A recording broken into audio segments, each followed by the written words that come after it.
दोस्तों, क्या आपको पता है कि एक ऐसा बच्चा जिसको घर वालों ने 2 साल की उम्र में अपने घर से निकाल दिया और सड़कों पर छोड़ दिया सिर्फ मरने के लिए, उसने आज सबको हैरान कर दिया। ये मैं बात कर रहा हूँ नाइजीरिया की। एक लड़का जिसका नाम होप है, 2006 में उसके घर वालों ने उसे मनहूस जादूगर कह के घर से निकाल दिया और वो तकरीबन 8 मंथ नंगे पाँव फिरता रहा फुटपाथों पर और कूड़े में खाना उठाकर खाता रहा और उसकी ऐसी हालत होगी कि देखने लायक नहीं रही। एक दिन उसकी जिंदगी में एक फरिश्ता आया जिसका नाम अंजन रिंगरैन है और इसने इसे गोद लिया और मोहब्बत दी, इलाज करवाया और इसे मौत के मुंह से निकाला।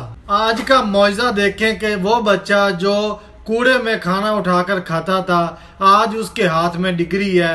इस कहानी से हमें सबक ये मिलता है कि इंसानियत और मोहब्बत अंधेरे को ख़त्म कर देती है।